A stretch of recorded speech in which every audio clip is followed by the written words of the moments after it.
Olá, irmãos. Muitos perguntam qual é a igreja certa, né? Qual que é a igreja verdadeira? Porque existem tantas religiões pelo mundo, existem tantas crenças, tantas formas de buscar um Deus, coisas desse tipo.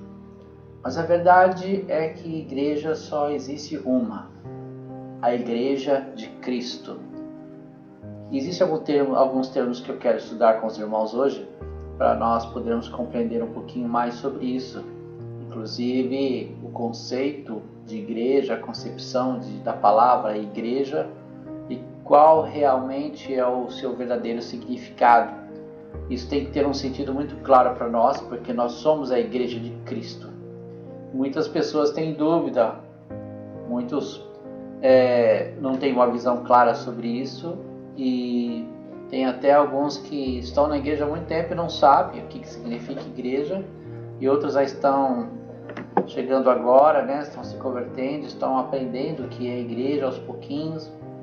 Então é importante a gente abordar esse assunto, porque Paulo ele fala sobre isso também. Então, olha só, vamos ver o objetivo dessa lição. Nós vamos apresentar o significado da palavra igreja. Ela tem um significado, ela tem seu cerne no conceito da palavra e os seus desdobramentos. Vamos explicar os elementos que identificam uma igreja, né?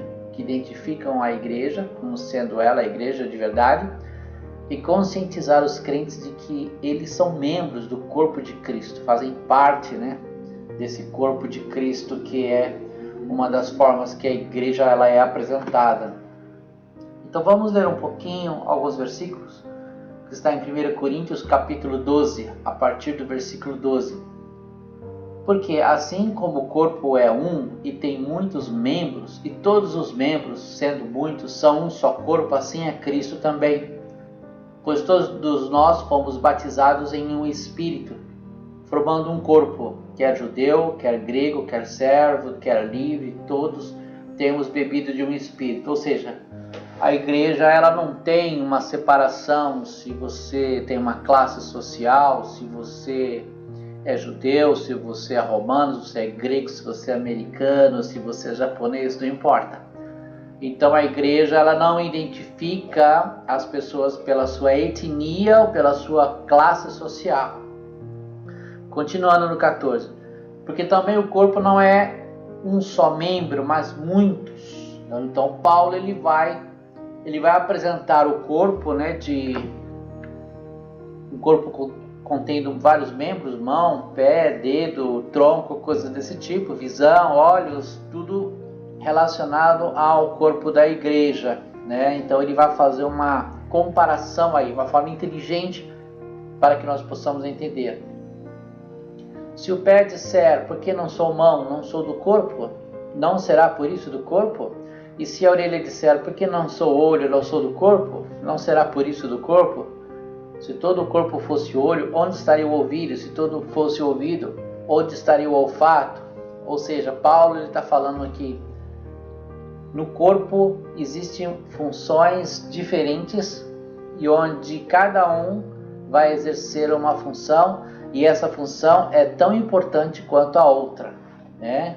Nós não podemos colocar assim, a visão ela é mais importante do que a mão, porque o corpo precisa de ambas, né? Precisa de todas as suas funções e todos os seus membros. Mas agora Deus colocou os membros no corpo, cada um deles como quis. E se todos fossem um só membro, onde estaria o corpo? Paulo ele fala, o corpo ele tem uma variedade de membros com funções diferentes. Se tivesse apenas um membro, não seria um corpo, correto? Assim, pois, há muitos membros, mas um corpo, ou seja, de fato, os membros fazem parte de um corpo. O corpo é o conjunto de membros, né? Para que não haja divisão no corpo, mas antes tenha os membros igual cuidado um dos outros. Ou seja, todos são importantes. De maneira que, se um membro padece, todos os membros padecem com ele. E se um membro é honrado, todos os membros se regozijam com ele. Ora, vós sois o corpo de Cristo e seus membros em particular. É muito legal essa forma como é apresentada essa ideia de igreja, né, por Paulo, e é colocada as características de que cada membro, cada função é importante, todos de uma forma articulada, e se uma parte do corpo sofre, todo o corpo sofre, né? Às vezes a gente percebe que o fato de ficarmos doentes, todo o corpo sofre, né? Uma inflamação na garganta faz todo o corpo às vezes cair de cama, não é verdade? Porque vem febre, vem todo um sofrimento aí. Se nós machucarmos o pé, a mão, todo o corpo sofre, a dor ela vai irradiando para todos os membros, até uma dor de dente. Então todo o corpo sofre. Essa é a explicação de Paulo. E se um membro ele se alegra, todos os outros também são honrados, né? Tudo que nós fazemos com as nossas mãos, adestrados, talentos com os pés, com os olhos, tudo que nós conseguimos fazer algo de bom articulado, todo o corpo se alegra, né? Isso é legal. E o texto que a gente destaca é o que está em Mateus 18:20, porque onde estiverem 2 ou 3 reunidos em meu nome, aí estou eu no meio deles. Então, 2 ou 3 pessoas que estiverem reunidas no nome do Senhor Jesus, ele garante que a sua presença está ali, ele está no meio, né, dessas pessoas, como uma ideia de corpo. Cremos na igreja, que é o corpo de Cristo, una, santa e universal Assembleia dos Fiéis, remidos de todas as eras e todos os lugares. Ou seja, a igreja não é somente a reunião das pessoas que estão vivas nesse momento. São todas as pessoas, as que já partiram, as que viveram, né? A igreja daqueles crentes da época de Paulo, lá em Atos, né? Quando tudo começou. Então, até o dia de hoje, tudo que se reuniu como corpo de Cristo algum dia nesse planeta, estando nesse corpo ainda material ou já no corpo glorificado, é identificado como igreja. Ela é o corpo de Cristo. Esse é o ponto central. A igreja é o corpo de Cristo. Então todo o cerne, todo desdobramento, o fato de Jesus ter vindo, entregado sua vida na cruz do Calvário, foi pela igreja, pelo corpo de Cristo. Isso teve um start, né? Quando Jesus morreu e ressuscitou, quem chega selando tudo isso é o Espírito Santo, que faz parte da história, está com a igreja até os dias de hoje. Então, a igreja, ela tem o Espírito Santo agindo no meio dela, né? E nós vamos verificar algumas questões sobre a história, né, da igreja até os dias de hoje, como sendo o corpo de Cristo. O termo da igreja, o termo grego para a palavra igreja, se chama eclésia, vem do verbo kaleo. Então, é que significa para fora, e kaleo, chamar. Significa literalmente chamados para fora. Chamados para fora do domínio de Satanás, chamados para fora do domínio do pecado, chamados para fora da influência negativa do mundo sistêmico, chamados para fora do judaísmo, representante das religiões. Então, quando se fala igreja, a gente é colocada um selo assim, no sentido da palavra, de sermos chamados para fora. E a Septuaginta emprega o mesmo termo eclésia para traduzir o hebraico kahal, que é assembleia, multidão humana reunida, né? Em referência à congregação de Israel. Então, lá em Deuteronômio e Crônicas, essa palavra ela é usada. Ela é a Assembleia Geral do Povo no Deserto, reunida ao apelo de Moisés. Então, você juntando isso, você vai ter as duas dimensões, né? A igreja invisível, reunião de todos os homens que creram em Cristo em todos os tempos, o corpo de Cristo. E a igreja local, que é a igreja que se encontra em um determinado lugar. Por exemplo, a igreja batista em Brás Cubas, ela é a igreja local, ela é a igreja porque faz parte da igreja de Cristo, faz parte do corpo. Então, nós temos aí uma concepção aí de duas formas, né? Então, a igreja invisível, que é a igreja, e a igreja que nós congregamos. As duas são chamadas de igreja. E os arqueólogos descobriram ruínas da Jordânia, né, que acreditam ser a primeira igreja local do mundo, cerca de 2000 anos. Há provas suficientes para crer que esta igreja abrigou os primeiros cristãos, muito provavelmente entre os 70 discípulos de Jesus. Há uma inscrição no local que menciona os 70 amados por Deus. Por isso classifica a descoberta como fascinante. A palavra igreja remonta à comunidade dos fiéis reunida em nome do Senhor Jesus. Então, se tiver 2 ou 3 pessoas, é igreja.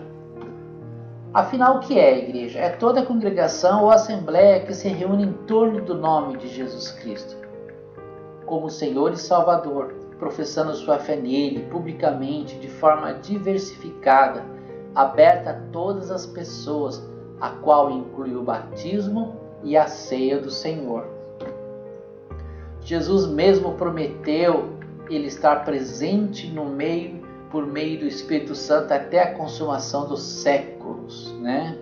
São elementos que identificam a igreja. Então o Espírito Santo, ele é a chancela, é a garantia de que o que o Senhor Jesus, ele disse a verdade, de que a sua presença seria constante no meio da igreja. E tem 2 ordenanças muito importantes que devem ser levadas em consideração aí, né? A primeira é o batismo nas águas. Portanto, ide, ensinai todas as nações, batizando-as em nome do Pai, do Filho e do Espírito Santo. E a ceia do Senhor, faça isso, né? É uma ordenança, está no imperativo, a fazer isso em memória de mim. Então, quando uma pessoa se batiza, ela está seguindo a ordenança de Jesus. E quando ela participa da ceia, ela vai estar sempre lembrando, né, o sacrifício de Jesus na cruz do Calvário, né, onde o pão e o cálice representam o corpo e o Cristo do Senhor até que ele venha. Olha só que coisa. Então, é uma instituição importante, né? Que isso vai acontecer até quando ele vier buscar a sua igreja, e depois disso ainda vai ter as bodas do Cordeiro, né? Lá em cima vai ter uma grande ceia. Então é algo realmente a ser considerado. Muitos cristãos, né, às vezes ficam na igreja há muito tempo sem se batizar, não acham isso uma coisa assim tão importante, ou pensam até, eu preciso ficar melhor, mais bonzinho para poder batizar. Não, o batismo é uma ordenança. Se você aceitou Cristo como seu Salvador, você já corre para as águas. Depois Deus vai transformando a sua vida, vai te ajudando na caminhada, e você vai a cada dia se tornando um cristão mais parecido com Ele. E a ceia também é importante, né? Nós sermos participantes do corpo e do sangue do Senhor Jesus através do cálice. O batismo em águas é o rito que simboliza a nossa união com Cristo e é a nossa confissão pública de fé em Jesus. Como se nasce apenas uma vez, da mesma forma o batismo acontece uma só vez. Ou seja, quando você se batiza, você está sepultando o seu velho homem e nascendo o seu novo homem. Então, batismo é um sepultamento. Você está falando, eu estou morrendo para o mundo e agora estou nascendo para Deus. É muito importante o batismo, é necessário. E a ceia é o rito da comunhão e significa a continuação da vida espiritual. Segundo 1 Coríntios 10, 16. O crente em Jesus precisa estar em comunhão com a igreja para participar da ceia do Senhor. Então, é um momento de reflexão, é um momento de examinar o homem a si mesmo, né? É um momento da gente reconhecer se a gente está fraco, se a gente está doente. É um momento da gente buscar revigoração, né? Porque o pão, ele simboliza alimento, o vinho também. Então, a partir do momento que nós fazemos uma reflexão de nossas vidas, esse é o momento onde a gente esquadrinha nossas vidas, né? Faz aquilo que tem que ser feito da forma correta quanto a viver com Cristo, corrigir o que está errado em nossas vidas, né? E é importante a ceia do Senhor.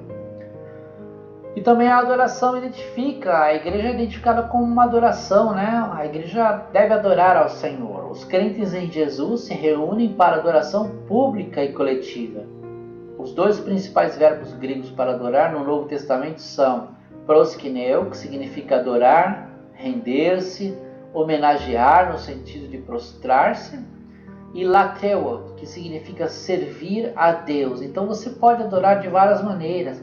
Você pode adorar a Deus com as suas ofertas, você pode adorar a Deus com um louvor, você pode adorar a Deus em reconhecimento, você pode se render a Ele, você pode meditar na sua palavra de dia e de noite, e nas suas palavras você dizer que Ele é maravilhoso, Ele é santo. Então, tudo que traz, né, o sentido da palavra adoração está relacionado à rendição, a serviço. A adoração ela pode ser descrita, né, como um serviço sagrado, culto, reverência a Deus por suas obras e por aquilo que Deus é. Não há diferença entre servir e adorar, nem entre prostrar-se e adorar. Tudo é adoração. Então você vai ver lá na Bíblia quando as pessoas se prostra e o adora, né? Prostrou-se e o adorou.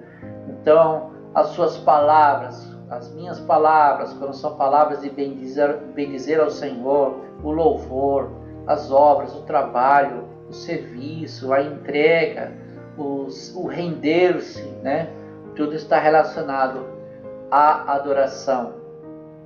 E o culto também é uma adoração. Quando a igreja se reúne, né, como um grupo de pessoas ali, utilizando de músicas, utilizando de versículos, leitura da palavra, pregação, testemunho, oferta, isso tudo está relacionado ao louvor, à oração.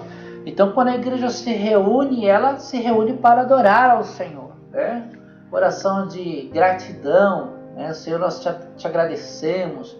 Quando nós louvamos, Senhor, nós te bendizemos. As palavras dos louvores têm que ser palavras voltadas para a adoração. A leitura da Bíblia, né? Quando nós lemos Salmos, quando nós lemos a palavra de Deus, que diz que o Senhor reina, que o Senhor é maravilhoso, que o Senhor é grande, e a pregação da palavra, a pregação diz que o Senhor, Ele é digno de toda adoração e a salvação pertence a Ele.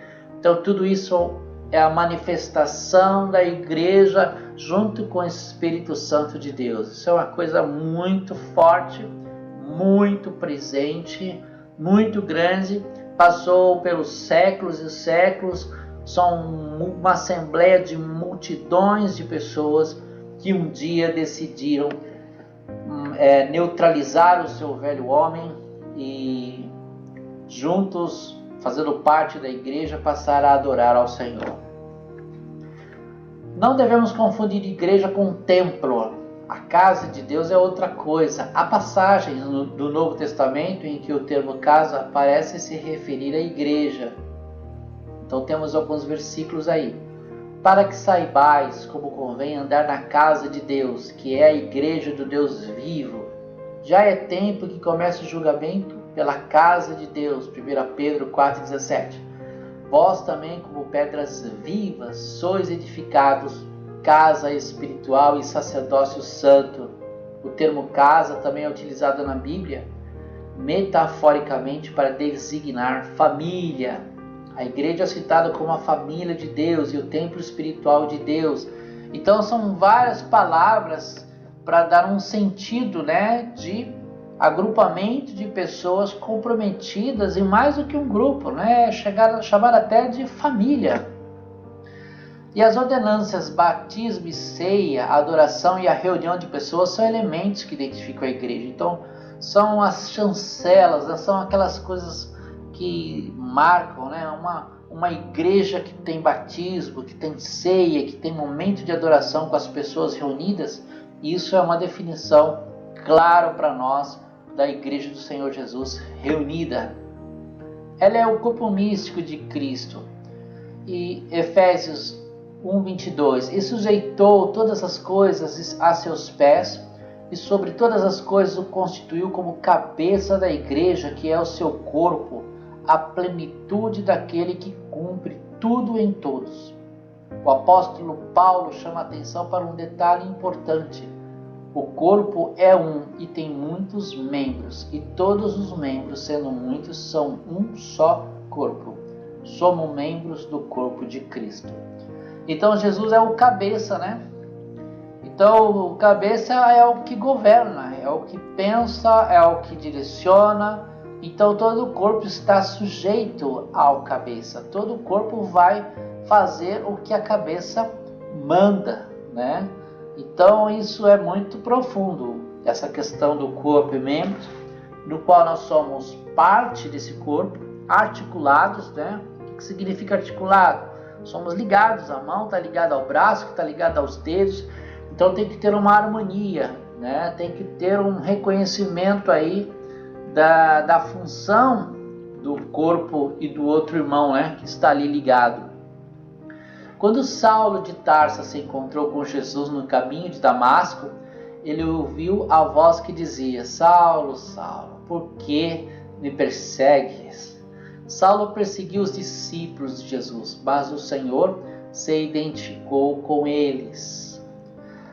Foi revelado que a igreja é o corpo espiritual de Cristo, sendo o Senhor mesmo a cabeça.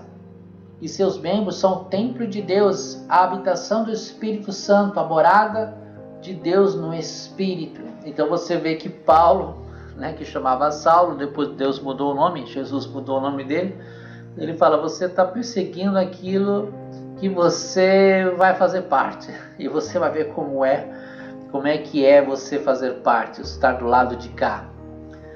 O tabernáculo e o templo de Jerusalém representavam a presença de Deus.